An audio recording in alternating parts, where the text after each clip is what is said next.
What's going on, guys? Welcome back to my channel. Today's video is new release review where I give you my quick thoughts and opinions about some of the most recent brand new releases. Are they worth your time? But most importantly, are they worth your money? So I'm starting off with a couple of 4Ks that technically are not even available yet. They will be available this coming Tuesday, April 30th. And I'm talking about a double dose of Mean Girls. Mean Girls from 2004, and then also Mean Girls the musical from this past year. Paramount sent these movies over to me. I'm so thankful. Thank you so much for sending these over. So now we got to talk about them. Are they worth adding to your physical media collections? So I'm going to start off with the original Mean Girls, and I will move on to the musical. So we will put you off to the side. We'll get to you in just a second. Okay. Good 4K. All right, let's talk about Mean Girls. First of all, I do want to show off the package of the 4K really quickly because I do enjoy this a lot, and I believe this is one of the best 4K packages of the year so far. If you guys want to disagree with me, that's fine, but how can you disagree with the burn book as your slipcover? I mean, the burn book at this point is iconic. It is very symbolic for the movie itself. When you say burn book, everyone knows what you're referencing, and that is iconic status right there. So Paramount did a great job in choosing the slipcover choice for the burn book. So there we go. So there's the front, there is the back, but my favorite part about this 4K release is the case itself. They did not go with the traditional black. They went with the color pink. I love it because on Wednesdays, we wear pink. Another iconic moment from this movie. We'll get into Tina Fey's writing in just a second, but this is the look of the Mean Girls 4K. So in case you guys are very interested in picking this one up, then you already know what you're going to get, what it's going to look like. So now let's talk about the movie itself, okay? Do you need this in your collection? Yes. Yes, you do. I mean, who has not seen or heard of Mean Girls? It is iconic at this point. I know I've said iconic a couple of times already, but it's true. I really do believe that Mean Girls, this movie, is just on the level of being one of the best in-school coming-of-age movies of all time because it's just so darn relatable. Everyone can relate to this movie because you've either been to high school, you're currently in high school, or you're going to go to high school very shortly. And this movie covers all the topics under the sun in about an hour and 45 minutes. But the key, topic that they discuss is not fitting in. Lindsay Lohan is brand new to this high school and she doesn't know where she fits in. She's trying to make friends on her first day and she's just not succeeding at all whatsoever. Then she encounters this group of girls, these three girls they call the Plastics. On the outside, they're perfect looking, but on the inside, they're really not that great. They're kind of mean. They talk about other people. And you know the table of girls in high school. You know exactly who I'm talking about. They're dating the most popular boys, the most good-looking boys in school. We all know this experience of Mean Girls, and that is the key of this movie, is that everyone can relate. Tina Fey. Tina Fey wrote this script, and it's just so good. It's so intelligent, nicely done. I feel like this is the best thing she's ever produced. Now, granted, I know she has been on SNL for years. She was a head writer on there for a reason, and she's been in movies.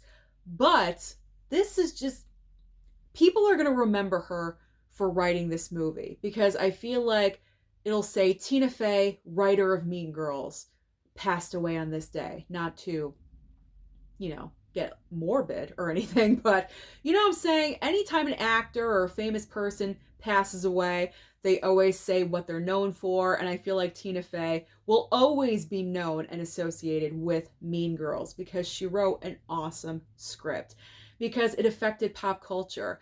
Everyone knows Fetch. Everyone knows October 3rd. If you say October 3rd, Mean Girls. It's Mean Girls Day. I mean, that's power right there, don't you think? So there's just so many things about this movie that's so great and wonderful. It's great to watch with your girlfriends at a slumber party, just having fun, having popcorn and snacks. It's a perfect movie for teenage girls, but it really is for everyone. Now, do you need to pick up the 4K transfer? How is the 4K? What did it look like? For me personally, I thought it was well done. I'm not too technical. You guys already know this. I'm not looking at pixels and grain and all that. I'm not pausing it every 2 seconds. For me, it'll look great, and that is all that matters. So at the end of the day, do I recommend that you do pick up this 4K copy of Mean Girls? Why, yes, I do. Yes, I do recommend, because the movie is fantastic. The 4K look clear, and you got some great packaging. So all around, it's hitting on all marks. You know what I'm saying? It's hitting everything. Everything! Pick this up. Pre-order it again. It's officially coming out on April 30th. Okay, this coming Tuesday. So now we got to talk about the other half of Mean Girls. Mean Girls, the musical that came out in theaters this past February. Yes, February, if I'm remembering correctly. So here we go. Here's what it looks like. I do like this slipcover as well. I'll just go over the packaging because this technically isn't out yet, so let me show you what it looks like. So we do have the nice slipcover on here as well, obviously with the pink. Pink is important. We already know this. I kind of like how it's like a little bit glossy. You guys can see that little bit of shine on the slipcover. I do enjoy. I like how you have all 4 of the girls on the front. I like that a lot. There is the back of the slip. Now, part of me wishes that they did carry over the pink case to the musical version. However, after looking at it, I'm like, you know what? It looks pretty sharp with the black and the pink. It looks nice with each other, so I don't mind it. I'm liking the black with the pink for this one. So the OG can have the pink case. The musical can have the black case. That's fine with me. So now let's talk about this movie and whether or not you need to pick up the 4K. So this film, this is the second time that I've watched this movie, and I gotta say, when I first watched the movie, I honestly didn't know what to expect. It was one of those movies where honestly, a lot of people didn't even realize, I think, that this movie was a musical version of the original. I think a lot of people just thought that it was a revamped, like remade version of the first movie. But no, it is a musical. Now, I will say it does hit all of the notes, the main parts of the original film, which is good. It doesn't really take a lot of liberties and, go off base entirely and make it its own thing. No, it sticks. It sticks to the plot line from the original film, even down to the costumes. Some of the costumes are right on, like, carbon copy perfect from the original. So that was nice to see all of those.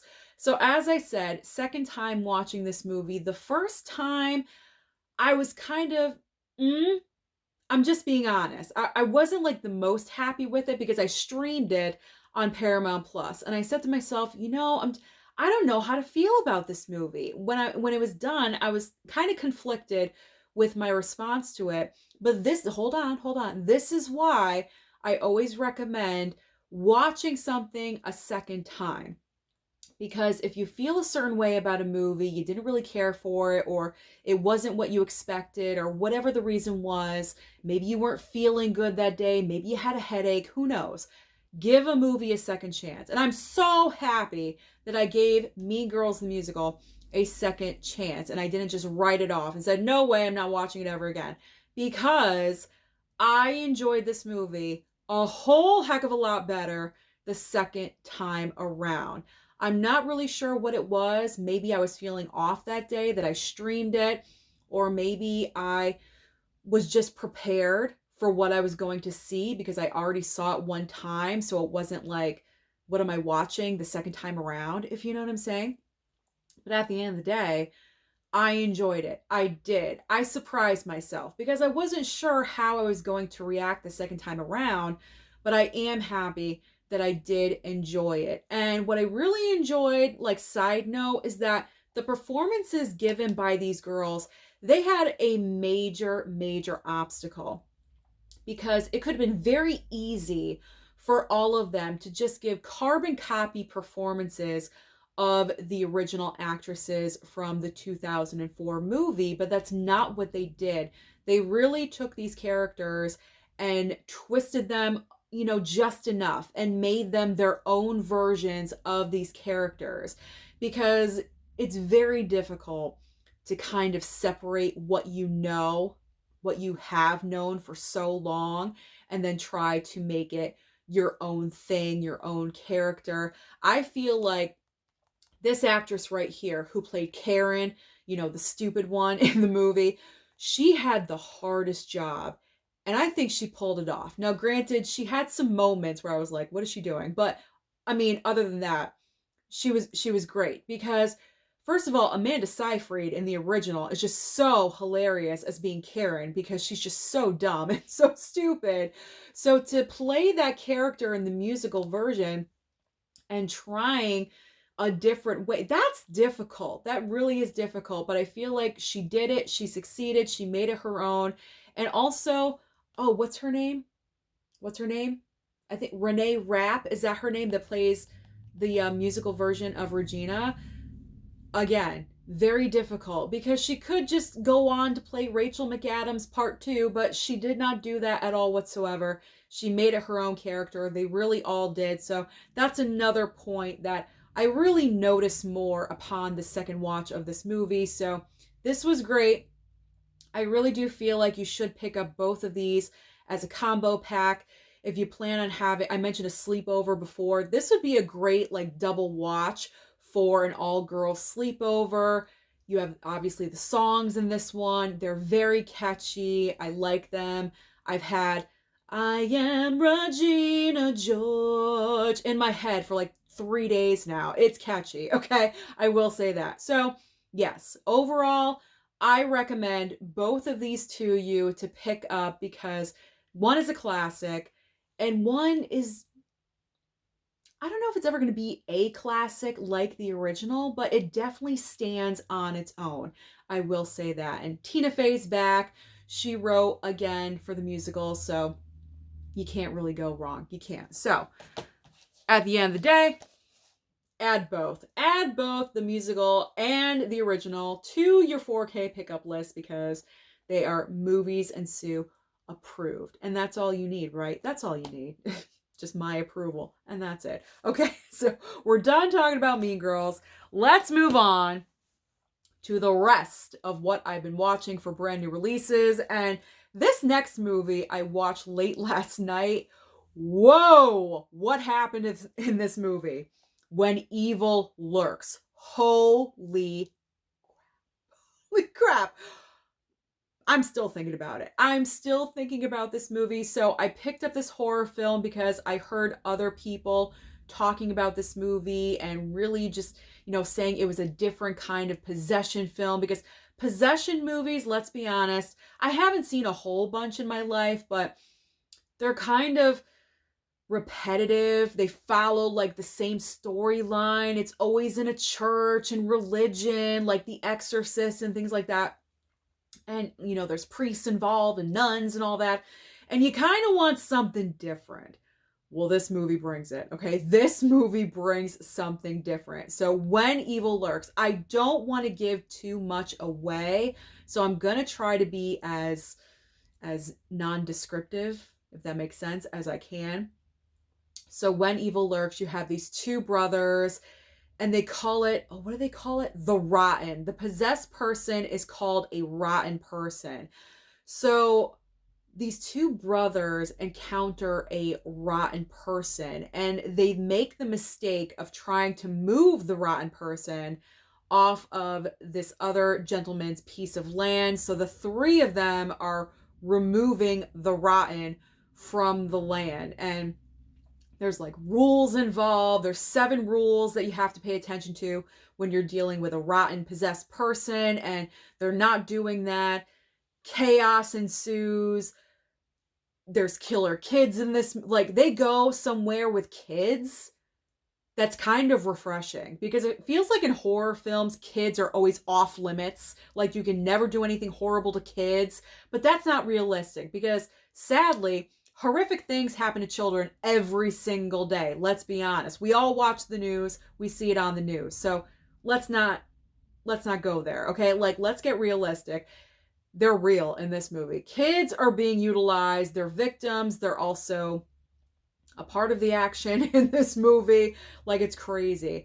I will give the credit that, like, I probably jumped 3 times in this movie, and they were not the stereotypical jump scares like, oh, like just for a jump scare. No.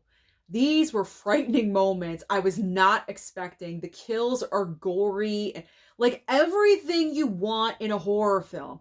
Gore, blood, different kind of plot line, kids, killer kids, victims, everything on like a horror wish list. This movie gives you. I swear to God, this movie brings it. So that's all I'm going to say, because I don't want to ruin this for you. It is a foreign film, so there are English subtitles. I had no problem. I was so engrossed with this movie, but just to let you know, in case you did not realize that, with the ending, they kind of left it open-ended where they possibly could go with a sequel, but I kind of hope that they don't. Just leave it a one and done. That's it. Because not every movie needs a sequel, okay? And I think if you just left this movie alone, I'd be fine with it. Although I am kind of curious where they could go, but if they don't, I'm good. They don't need to. So I recommend When Evil Lurks, because it's different, everything that I mentioned, for all of those reasons. Especially if you're a massive horror fan and you're looking for something different, get it. Pick it up. Pick it up. Pick it up. All right, horror. We're going the other end, horror comedy, and we have Lisa Frankenstein. I mean, this movie, I'm not going to go too into depth. I've already talked about it numerous times here on my channel, but I went to go and see this at the movie theater. I thought it was a cute film. It's definitely not for everyone, I will say, but the concept of the movie, I thought, dare I say cute? I don't know. You have Lisa right here, who lost her mom in a very tragic way, and she's living with her dad and her brand new like stepmom and stepsister, and she again is like trying to fit in at high school. It takes place in 1989, by the way, so it's an 80s movie, which I always love and adore 80s films. So everything like dressing in the 80s and the production design, I love all that stuff. So Lisa doesn't really know how to fit in at high school, and she's trying her best, and she's just, she's not having much luck. And she likes to hang out in a cemetery. And one of the gravestones is like this big, huge, like statuesque gravestone of Cole Sprouse. I always forget if it's Cole or Dylan. Cole Sprouse right here. And somehow, some way, a lightning thunderstorm happens one night. It hits the gravestone and he pops up as a zombie. he's like, he finds Lisa, and of course she's freaking out. And then where the Frankenstein comes in is that he's kind of missing some body parts. He's missing a hand, he's missing an ear. And so they decide to, do what they got to do to get body parts for him. I don't want to like give everything away, but you can kind of tell where we're going with this. I'm trying to be vague. Not too vague, but you know what I'm saying. I enjoyed it. It's a fun movie. Is it completely ridiculous? Absolutely. Absolutely it's ridiculous, but it's fun. It's a fun movie. It's very, gothic. If you are into, Edward Scissorhands, like Tim Burton type movies, that's what other reviewers have been saying. If you enjoy those types of films, you will enjoy Lisa Frankenstein. So I'm happy I picked it up. And if you are into, material like this, everyone does this online on YouTube, then you will enjoy this movie as well. So I do recommend, just to show you the back of the slip. There we go. So I had fun with this movie. I'm happy that I picked it up. And if you want to wait for a sale, wait for a sale. But you could also stream the movie on Peacock, because it is over on Peacock right now. So if you're curious about the movie, then you can always stream it over there. All right, continuing with the horror theme, we have It's a Wonderful Knife, another Christmas horror film, which I'm always a big fan of, which is kind of the reason why I picked up this movie. Unfortunately, this movie just did not deliver how I was expecting. So the main problem for me with this movie is that the killer reveal is way too early on in the movie, because the way the story is told, it's kind of like It's a Wonderful Life, hence the title. It's a wonderful knife. Get it? So in the beginning of the movie, and I don't think I'm spoiling anything because someone else was talking about this movie and they said the trailer kind of revealed, stuff already. So I'm not really, killing the vibe by saying this. But in the beginning of the movie, the main girl kills the killer of the movie and the identity is revealed. I'm not going to say who it is. And that's like the first 10 minutes of the movie. But what happens is that the main girl after that is kind of getting shit on by family and friends. And so she makes the wish, I wish I was never born. And so because of that, It's a Wonderful Life syndrome happens, and it's like she was never born.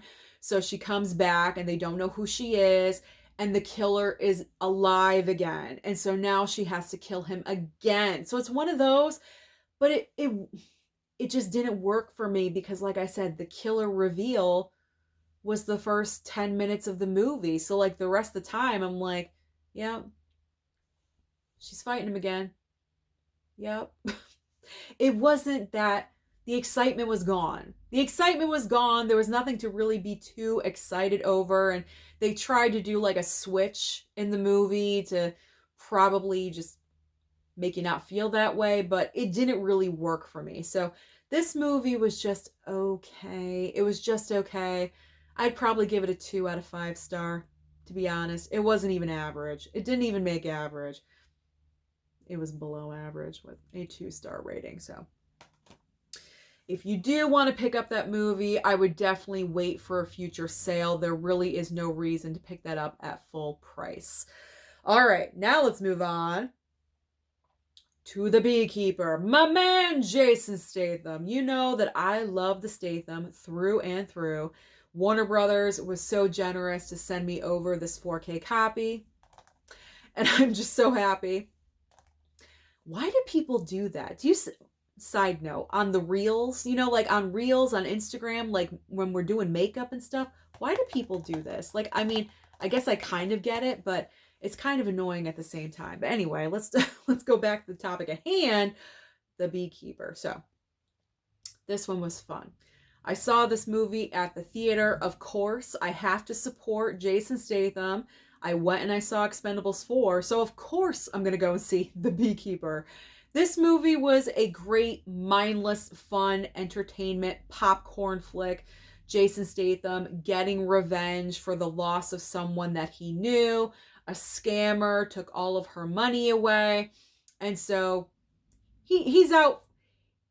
He's getting justice, pretty much. He's taking down the bad guys, this corporation of bad people that are scamming the elderly, and he's just getting revenge, man. And I'm here for it because you know what? Those people really do exist, and they're the lowest forms of life out there. So I loved it.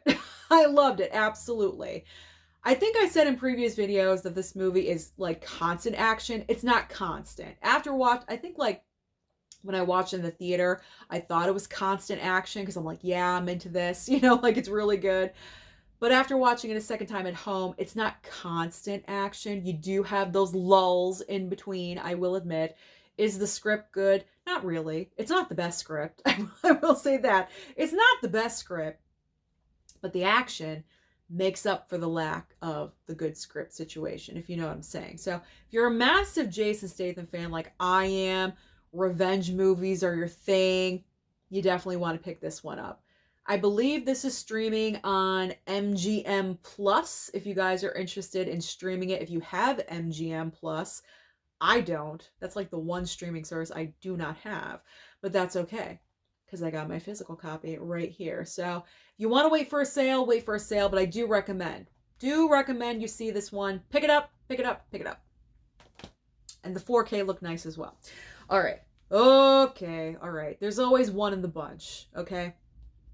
There's always one in the bunch. And I got to say, I'm so happy that Universal sent this movie to me and I did not buy it because Drive Away Dolls.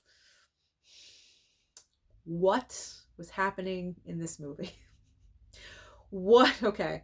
So I had said that I wanted to see this movie at the theater. I'd seen the trailer a couple of times. It looked pretty interesting. It has, your two main stars here. They are like best friends. Coincidentally, they're both lesbians, and it has like lesbian sexual humor in the movie, just to let you know that in case, you have feelings or whatever. I, just want to put that out there. I don't care. So whatever. But I know certain people have beliefs and everything. So I just want to put that out there. I'm not okay. Let's get off this let's get off the subject. Anyway, so you have two best friends that are coincidentally lesbians, and they're both leaving town. Here's a close-up of them. There we go. So they're both leaving town. They both want to get out of where they are. They just want to get away. Okay, so they go to this place to rent a car, and at the same time, there is a package in a certain car trunk that needs to go to Tallahassee, I believe.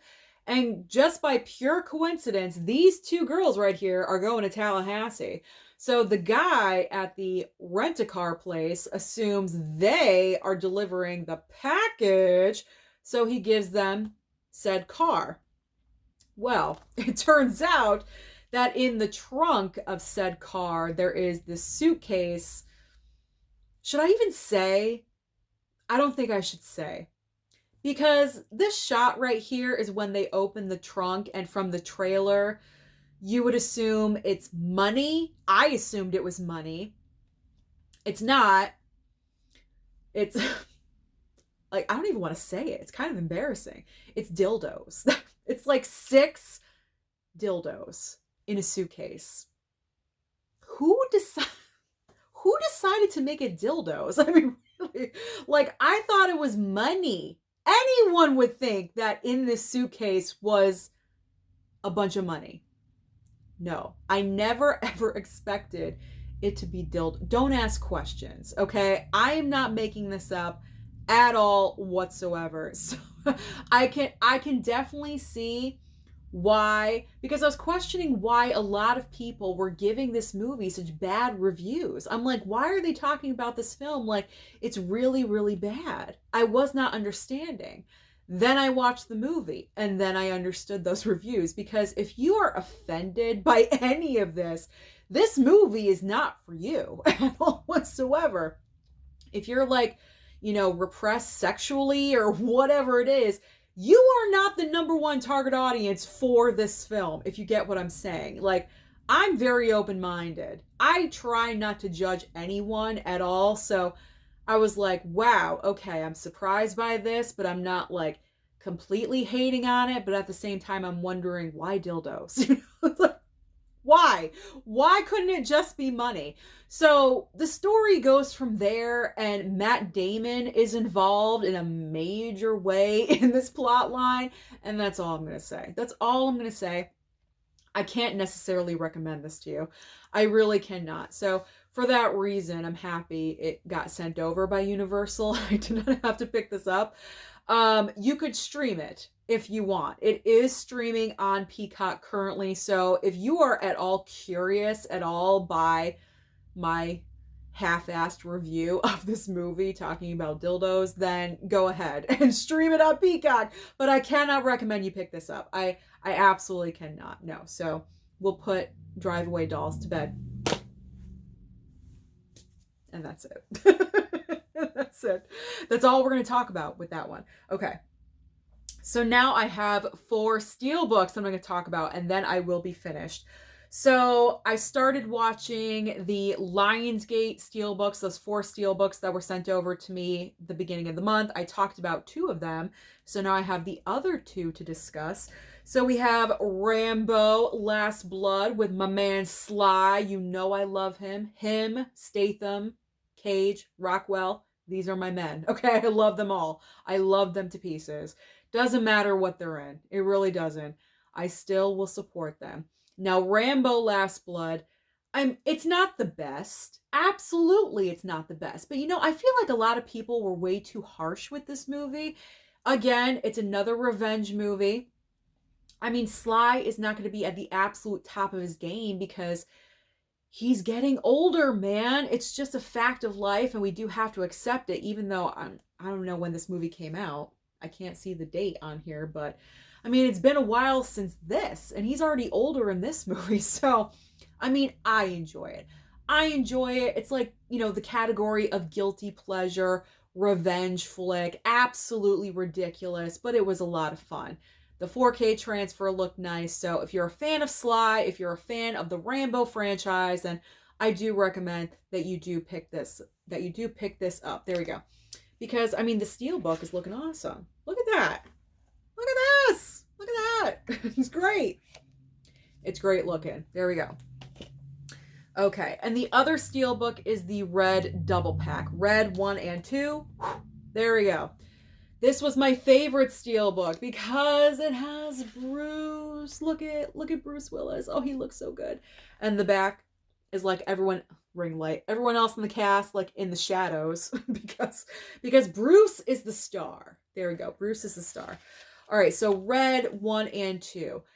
These are good action films. The first movie is way better, in my opinion, than the second movie. I feel like the second film, the main problem was there was just way too many characters. You had like the main stars of the first movie, Bruce Willis, Helen Mirren, John Malkovich, Mary Louise Parker, and then you're adding in Catherine Zeta-Jones. Then we have Anthony Hopkins, and then we have another bad guy thrown in. I don't even know his name, but I felt like there was way too many characters involved. I don't think we needed Catherine Zeta-Jones. I really, really don't. That entire side plot line with Bruce Willis having a prior relationship with her character, we wasted time with that, in my opinion, because I think this movie runs a little bit longer.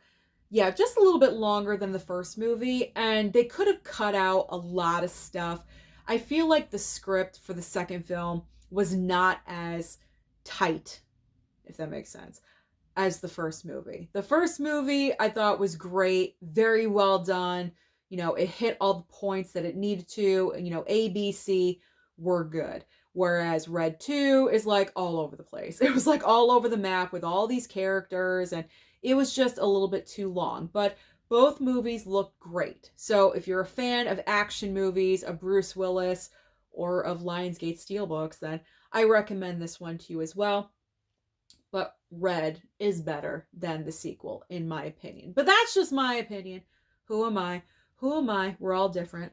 But I did enjoy the way they both looked. Both nice to look at. Okay. Now we got The Departed. The Departed. My accent. There we go. I'm not from Massachusetts, but I'm below. I'm in Connecticut, so I do have a little bit of an accent, New England accent. The Departed finally received a 4K upgrade. I am just so happy. I was waiting and waiting. It's ridiculous how long it took for us to receive a 4K for The Departed, but I will say it was so worth the wait because this movie looked fantastic. Probably one of the best so far this year. Scorsese he kills it. He kills it every single time. This movie won Best Picture. This is the only film that he won Best Director for. I personally think that's a crime and a shame because I don't think, even though The Departed is a great movie, don't get me wrong, I don't think it's his best. I mean, obviously you guys know, maybe you don't know, Goodfellas is my favorite movie of all time. To me, that's a masterpiece, and that should have won him everything, but unfortunately it did not. So we got The Departed, which I'm fine with. I am fine with. Love the all-star cast. Leo, they work so well together. They're one of my favorite actor-director collaborations. You have Jack Nicholson, Matt Damon, Mark Wahlberg, Alec Baldwin is in here, Vera Farmiga. She gets to make out with Matt Damon and Leo. I mean, she's so lucky. She's so lucky. Who else is? Martin Sheen is in here. Like, literally the best actors. And if you don't know what The Departed is about, pretty much in a nutshell, it's another like mob movie, crime boss in Boston. Jack Nicholson plays like the head of the crime organization.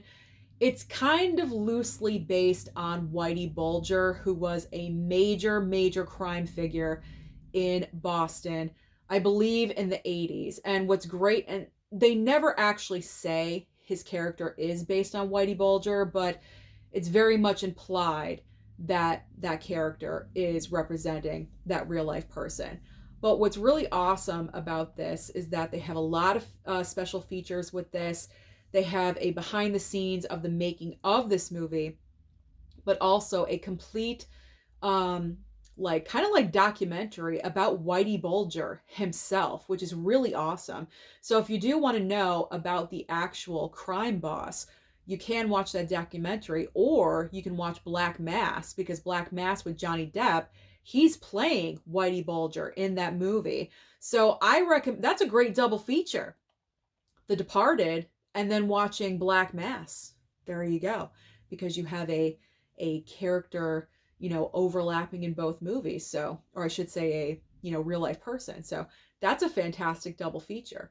This is a long movie. Of course, it's Scorsese, so it's going to be pretty long. It runs about 2.5 hours, like maybe 2:35. Not too bad.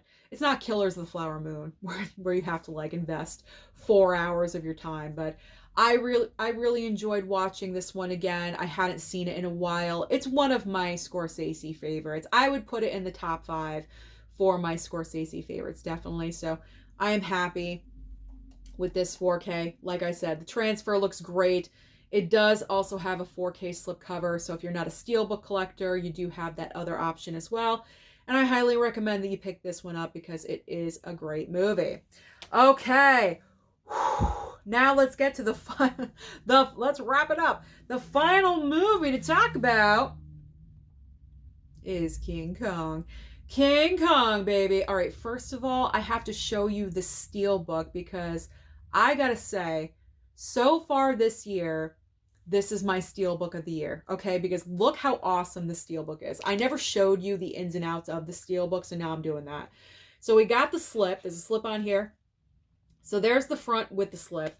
There's the back with the slip, okay? But when you take the slip off, King Kong leaves, and there's Jessica Lange in King Kong's palm. There we go. How awesome is that? It's so cool. And then there's the back with Kong busting through the wall on Skull Island. And if you want to open it to see like the entire thing, that's looking pretty cool. Very awesome. And then on the inside, you have like that moment where Kong is fighting the gigantic practical snake in the movie. It looks so ridiculous, but that's what it looks like. There we go. So I really love this steelbook a lot. Like, I had no idea it had a slipcover on it. Okay, so now let's talk about the movie itself and the 4K transfer. Is it worth picking up?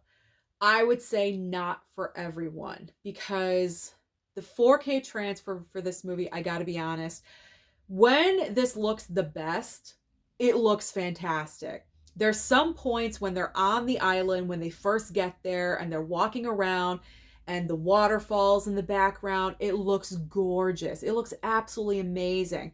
But more often than not, it just looks regular. Like, did they even attempt to do a 4K transfer here?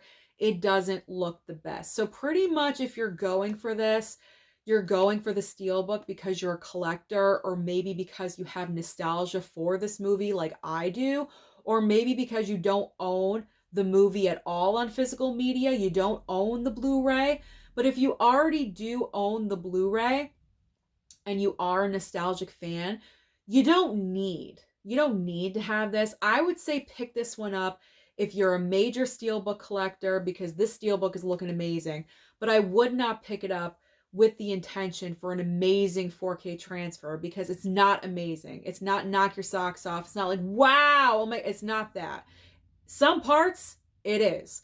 And those parts, it's amazing and it's well worth it. But it's not enough for me to honestly tell you to go out and buy this for the 4K transfer. So, I mean, I'm not going to go over the plot line. You know Kong. You know King Kong, right? Like, I don't need to go over the plot line. So pretty much that is my recommendation to you. If nostalgia is important to you, you don't own this already, you're a steelbook collector, then yes, pick this up. If it doesn't, you don't need to worry about it. You don't need to absolutely have this, but I'm a steelbook collector, so I'm happy to have it. And it's also nostalgia for me because this was the first King Kong I ever saw in my life. That is everything. Those are all of the brand new releases that I've been watching lately. So comment down below and let me know your thoughts about any of these movies that I just mentioned. Don't forget to like and subscribe before you leave, and I'll see you next time.